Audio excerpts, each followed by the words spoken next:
নমস্কার বন্ধুরা, আজকে কাঁকরোলের একদম নতুন স্বাদে ভরপুর অসাধারণ একটি রেসিপি আপনাদের সাথে শেয়ার করব, যেটা গরম গরম ভাতের সাথে খেতে অসাধারণ লাগে।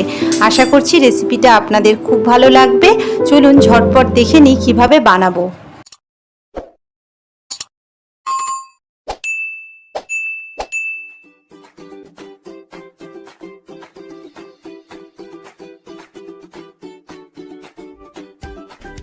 সবার প্রথমে কড়াইতে দিয়ে দিচ্ছি 1.5 টেবিল চামচ মতন সর্ষের তেল। তেলটা ভালো মতন গরম হয়ে গেছে। এবার আমি এখানে দিয়ে দিচ্ছি 150 গ্রাম মতন কাঁকরোল।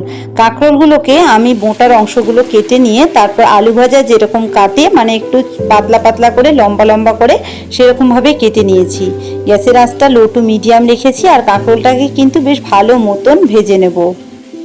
এখানে দেখুন কাঁকরোলগুলো বেশ ভালো মতো লাল লাল করে ভাজা হয়ে গেছে। এবার কাঁকরোলগুলোকে আমি তেল ঝরিয়ে ভালো করে কড়াই থেকে তুলে নিচ্ছি। কড়াইতে আমি আরও 1.5 টেবিল চামচ মতন সর্ষের তেল দিয়ে দিলাম। তেলটা ভালো মতন গরম করে নেব। ফোড়নের জন্য এখানে আমি দিয়ে দিচ্ছি 1 টিস্পুন মতন কালো জিরে, আর সাথে আমি এখানে দিচ্ছি কাঁচা লঙ্কা বাটা। তরকারিতে আমি কাঁচা লঙ্কা বাটাটাই ঝাল হিসাবে ব্যবহার করেছি। এখানে কাঁচা লঙ্কাগুলো ঝাল ছিল বলে 4-5টা কাঁচা লঙ্কা আমি পেস্ট করে ব্যবহার করছি।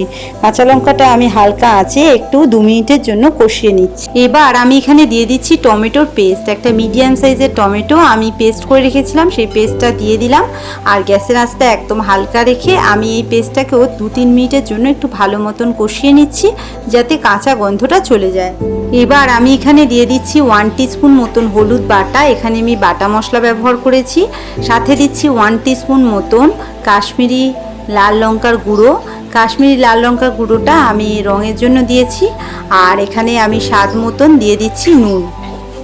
মশলাটাকে আমি হালকা আঁচে বেশ ভালো মতন একটু কষিয়ে নিচ্ছি।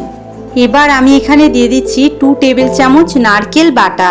নারকেল কুড়িয়ে আমি একদম ভালোভাবে মিক্সিতে পেস্ট করে নিয়েছিলাম জল দিয়ে, সেটাই দিয়ে দিলাম। গ্যাসের আঁচটা হালকা রেখে বাকি মশলার সাথে এই নারকেল বাটাটাকেও আমি ভালো মতন কষিয়ে নিচ্ছি। 1.5 টিস্পুন পোস্ত আমি কিছুটা জল দিয়ে বেটে রেখেছিলাম, সেটা দিয়ে দিলাম। পোস্তর বদলে আপনারা কিন্তু এখানে সাদা তিল বেটেও ব্যবহার করতে পারেন। গ্যাসের আঁচটা হালকা রেখে আমি মশলাটা ভালো মতন কষিয়ে নিচ্ছি।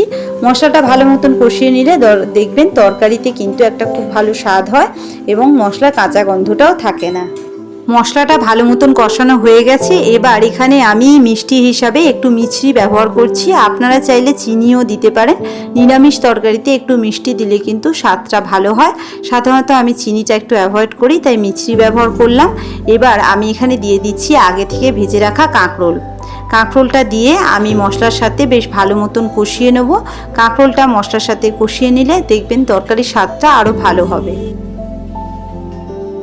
চায়ের কাপের মেপে এখানে আমি 1 কাপ মতন নর্মাল রুম টেম্পারেচারে থাকা জল দিলাম আর সব কিছু ভালো মতন মিশিয়ে নিচ্ছি।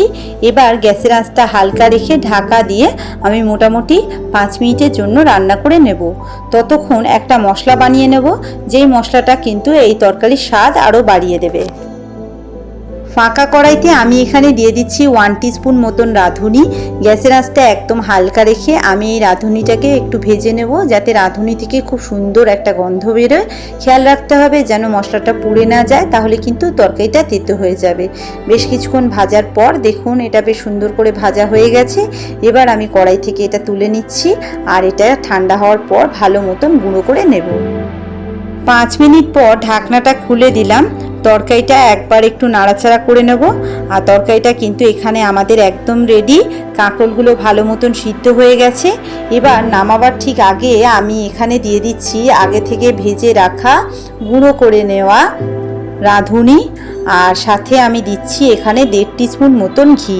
ঘি দিলে তরকারির স্বাদটা ভালো হয়। সব কিছু ভালো মতন মিশিয়ে নেব। এই তরকারিটা খেতে কিন্তু অত্যন্ত অসাধারণ হয়। যারা কাঁকরোল খান না, ঠিক একবার এইভাবে বানিয়ে খেয়ে দেখবেন।